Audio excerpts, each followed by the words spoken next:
Apa itu? Makhluk itu? Gumamku dalam hati sambil melangkah masuk ke ruang pasca operasi. Ada apa, Leh? Tanya mertuaku. Tidak apa-apa, Pak. Mungkin cuma perasaanku. Jawabku sambil mendekat ke Abi yang dibaringkan di dekat kami. Dan ternyata benar.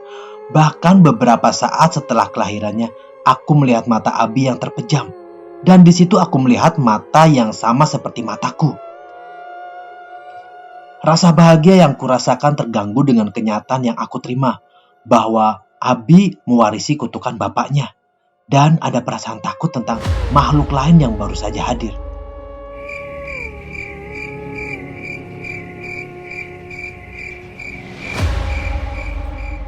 Assalamualaikum warahmatullahi wabarakatuh. Jumpa lagi bersama saya di channel Weton Nom yang selalu menyuguhkan kisah-kisah misteri. Kali ini adalah lanjutan cerita dari 100 tahun setelah aku mati.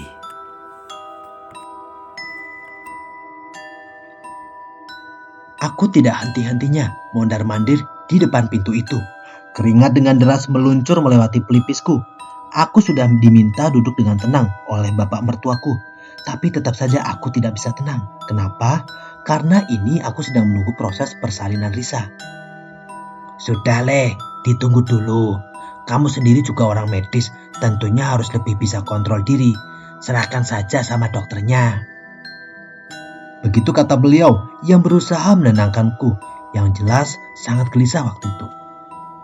Lalu apa yang aku lakukan di luar ruang bersalin?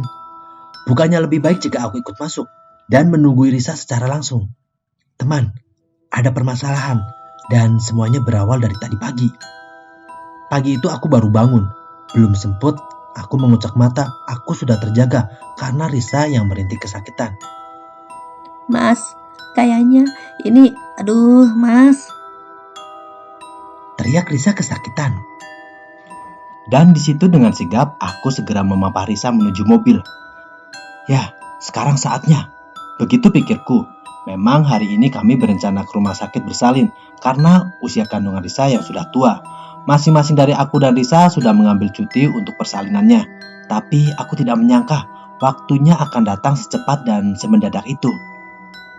Aku memapah Risa dan mendudukkannya di kursi depan. Aku berlari membuka pagar dan langsung kembali ke mobil. Aku menyalakan mesin mobil keluaran awal 90-an itu dan langsung melaju ke jalanan secepat yang aku bisa. Beruntung hari masih pagi, jalanan tidak terlalu ramai. Duk, tahan bentar ya. Ucapku kepada Risa yang merintih kesakitan sambil menjambak lengan bajuku. Mas, sakit. Rintihan kesakitan Risa membuat konsentrasiku buyar. Aku mencoba untuk lebih fokus ke jalan yang ada di depanku. Duk, ditahan ya sakitnya. Bentar lagi kita sampai nih. Ujarku untuk membuat Risa lebih tenang. Duk, tarik nafas pendek-pendek. Nafasnya diatur. Tambahku kepada Risa. Mas, ketubannya mas. Pecah mas. Aduh. Teriak Risa lagi. Dan di situ aku mulai menginjak pedal gas dalam-dalam agar aku segera sampai di rumah sakit bersalin yang dengan laju normal bisa kami tempuh selama 15 menit. Tapi dengan keadaan sedarurat itu, akhirnya kami sampai kurang dari 15 menit. Aku memarkirkan mobil ke depan instalasi gawat darurat yang langsung disambut tenaga medis yang sudah bersiap. Mas tunggu dulu, ngisi data dulu, biar kami yang langsung bawa istri mas ke ruang bersalin. Ujar salah seorang perawat. Aku meraih HP dan memencet beberapa kontak dan menelpon seseorang. Pak, Bapak hari ini sedang dinas nggak? Risa di rumah sakit, Pak. Sebentar lagi proses melahirkan. Iya, Le. Iya, aku segera ke sana. Kamu jaga Risa ya. Ucap Pak Hamzah mertuaku yang akan menyusul kemari. Aku buru-buru menuju meja administrasi dan memberikan data diri dan mendatangani beberapa dokumen persetujuan. Dan segera setelah itu aku berlari ke ruang bersalin tempat di mana Risa ditangani. Bapak suaminya? Iya Pak, gimana keadaan istri aku Pak? Tanyaku dengan tidak sabar kepada seorang yang baru saja keluar dari ruangan. Ada masalah Pak dalam persalinan istri Bapak. Posisi bayi sungsang dan harus segera dilakukan operasi cesar untuk proses persalinannya Pak. Bagaimana? Kami butuh persetujuan Bapak untuk melanjutkan penanganannya, kata dokter bersalin itu. Saya setuju Pak, asalkan istri dan anak saya bisa selamat ya Pak, jawabku dengan tergesa-gesa. Baik Pak, kami akan bersiap untuk operasi. Bapak silakan isi form ini dan tanda tangan ini, kata dokter sambil mengisyaratkan suster sebelahnya untuk memberikan form isian persetujuan operasi kepadaku. Baik Pak, boleh saya ikut menunggu istri saya? Sayangnya tidak boleh Pak. Sudah menjadi peraturan rumah sakit bahwa pihak luar tidak diperbolehkan masuk saat ruangan operasi. Pak, tapi aku juga dokter Pak. Tolonglah Pak, pintaku kepada dokter itu. Pak, walaupun Bapak pemilik rumah sakit ini sekalipun, peraturan tetap peraturan. Mohon serahkan semuanya kepada kami. Kami akan berusaha semaksimal mungkin. Kelahiran anak pertama memang akan membuat gugup, tapi mohon bersabar dan tenang, ujar dokter yang muda itu menepuk pundakku. Dia berlalu. Aku lihat orang berpakaian hijau itu berjalan meninggalkanku dan berjalan di koridor. Dokter itu masih muda, mungkin tidak berselisih jauh dari umurku. Apakah semua akan lancar? Bagaimana kalau dia belum berpengalaman? Begitu pikirku yang sedang gelisah. Bagaimana Le? Sudah tertangani semua? Pak Hamzah menepukku dari belakang. Sudah Pak, tapi saya ngerisa harus operasi. Posisi bayinya sungsang. Aneh juga Pak, selama pemeriksaan kemarin normal-normal saja, ucapku kepada beliau. Ya sudah, kita tunggu dan berdoa saja. Semoga semua lancar dan selamat, jawab beliau sambil mengajakku duduk. Kelahiran pertama itu memang bikin deg-degan Le, tapi kita percaya saja semua kepada Tuhan dan tentunya dokter yang menangani. Aku cuma bisa mengangguk takzim dan berdoa. Semoga semuanya lancar. Semoga anak kami selamat dan semoga ibunya juga selamat. Selama proses operasi, aku sama sekali tidak bisa tenang. Aku cuma berjalan tak tentu arah di depan pintu kaca itu. Sesekali aku berusaha mengintip, tapi tirai berwarna hijau muda itu menutupi pandanganku. Ingin rasanya aku ikut masuk dalam dan menunggui Risa. Operasi sesar bukan tanpa resiko. Ya, walaupun sekarang sudah umum orang melaksanakan persalinan dengan cara itu, tetap saja membuatku cemas dan gugup. Minum dulu Le, kata Pak Hamzah sambil memberikan sebotol air mineral kepadaku. Makasih Pak, jawabku dengan menerima botol ukuran tanggung itu. Semua akan baik-baik saja. Si Risa itu anaknya kuat, tahan banting. Cukup yakin aku. Sekali lagi Pak Hamzah berusaha menenangkanku. Iya Pak, aku mau tanya. Dulu pas Risa lahir, Bapak gimana? Tanyaku. Wah, kalau itu kamu lebih beruntung Le. Aku ini kan dulu latar belakangnya Brimob dan sering ditempatkan di daerah operasi khusus. Dan waktu Risa lahir itu aku sedang tugas di Makassar. Ya, zaman dulu komunikasi gak seperti sekarang yang serba cepat. Dulu aku baru dapat kabar setelah Risa umur 2 hari. Jadi aku malah gak ada di samping ibunya waktu Risa lahir. Tapi kan kamu mendingan, walaupun gak bisa nunggu istrimu di sampingnya, tapi paling gak kamu bisa ngawal dari dekat, jawab bapak mertuaku sambil membuka jaketnya. Hari itu sudah menjelang siang, belum ada kabar dari dalam ruang operasi. Aku sebisa mungkin berusaha menekan gejolak gelisah yang sedari tadi menggangguku. Beberapa kerabat sudah dikabari bapak mertua, dan aku juga sudah mengabari beberapa saudara seperti Om Bowo dan lainnya. Sudah hampir jam 11 siang, sampai pintu itu terbuka dan dari dalam muncul dokter muda itu. Pak, bagaimana Pak? Tanyaku dengan sangat tidak sabar. Operasi berjalan lancar Pak. Alhamdulillah dan selamat. Sekarang Anda sudah menjadi ayah. Anak Anda laki-laki. Kalian tahu rasanya saat itu? Plong. Ya, sangat plong.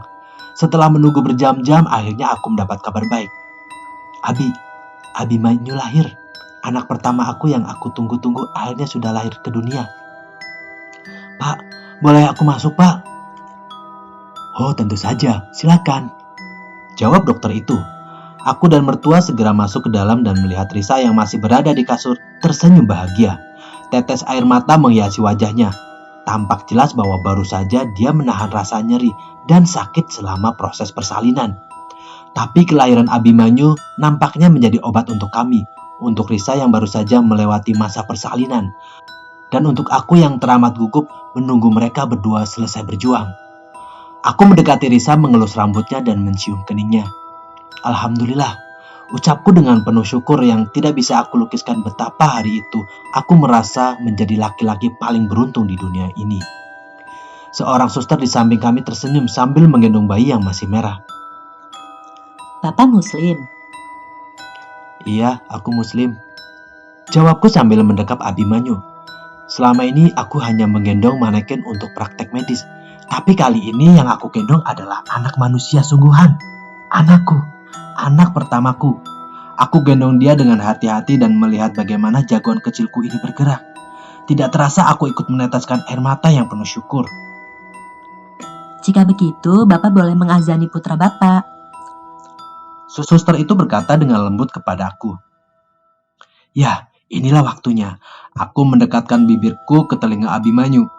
Dan dengan ucapan lembut aku lantunkan azan dengan penuh hikmat kepada dia. Kepada Abimanyu, penerusku. Aku melirik istriku yang tersenyum menahan haru dan meringis menahan nyeri yang mungkin sudah mulai terasa lagi pasca operasi. Abimanyu sudah mendapatkan haknya. Tadi dia sudah disusui oleh ibunya sebelum aku masuk. Hari itu semuanya sempurna, melihat kedua orang yang aku sayangi selamat setelah perjuangan hidup dan mati. Abimanyu. Bapak mertuaku mengucapkan nama itu dengan meremas pundakku. Iya Pak, namanya Abimanyu. Bapak suka nama itu? Oh jelas, Abimanyu aku suka. Semoga seperti nama itu. Semoga menjadi satria seperti Abimanyu. Aku tersenyum. Aku menangis. Semua perasaan itu tercampur menjadi satu.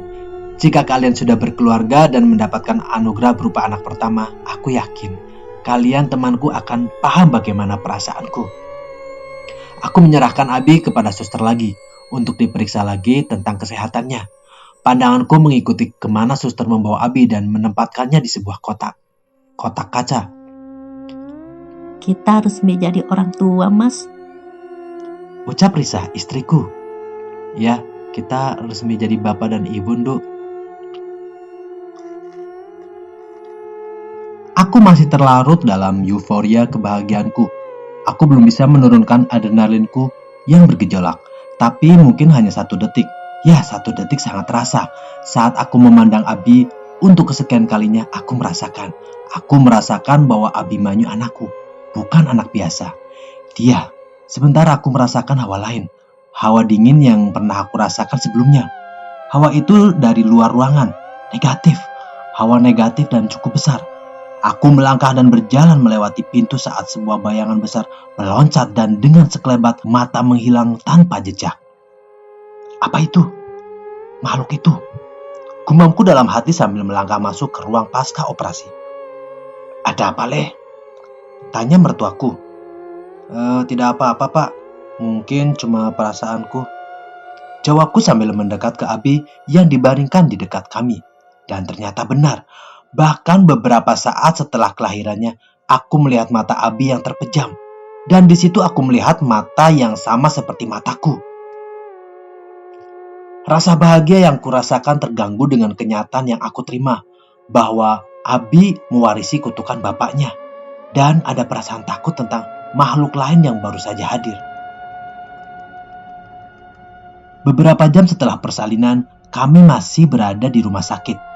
Risa terpaksa dibius total karena tidak tahan menahan nyeri setelah operasi. Aku berada di luar bersama Pak Hamzah.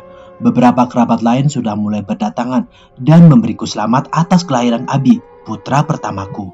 Tapi ada kegelisahan yang tidak bisa aku sembunyikan dan akhirnya tercium oleh mertuaku. Ada apa, Le? Ada masalah? Omong sama aku aja, jangan disempen sendiri. Ucap beliau kepadaku. Ada, Pak, tapi mungkin akan sulit dipercaya untuk Bapak. Jawabku dengan ragu apakah baiknya aku beritahukan kepada beliau atau tidak. Kita bicara di tempat lain. Ajak beliau menjauh dari keramaian kerabat yang berdatangan. Ada apa? Tanya beliau dengan serius. Bapak tahu aku orang yang sedikit berbeda dari orang lain kan? Dan aku merasa Abi, dia sama sepertiku. Bahkan cukup aneh Pak, karena aku dapat merasakan sedini ini. Kataku dengan setengah berbisik. Le, kamu serius? Aku sangat yakin Pak. Pak Hamzah memutar pandangannya sambil berkacak pinggang. Tampak betul beliau sedang berpikir. Aku tidak bisa berkata apa-apa, Le. Jika memang seperti itu, maka yang tahu cuma kamu. Iya, Pak. Segera setelah Abi siap untuk diajak berpergian, dan setelah Risa pulang, aku akan membawa Abi kepada orang yang dulu pernah membantuku. Jawabku. Siapa itu? Kiaiku dulu yang pernah membantuku, Pak. Aku tidak akan membiarkan Abimanyu menjadi sepertiku. Aku sudah pernah hidup di dunia yang suram karena mata ini. Aku mengalami kejadian buruk dan ujian bertubi-tubi karena mata ini. Dan demi apapun aku tidak akan membiarkan hal buruk yang pernah terjadi padaku menimpa Abimanyu, putraku. Dan entah dari mana aku teringat Kiai yang tinggal di Semarang. Semoga dia dapat membantu Abimanyu, seperti beliau pernah menolongku dulu. Pada part selanjutnya, aku akan menemui Kiai, sosok pengganggu hitam dan sobat lamaku yang tinggal di Semarang.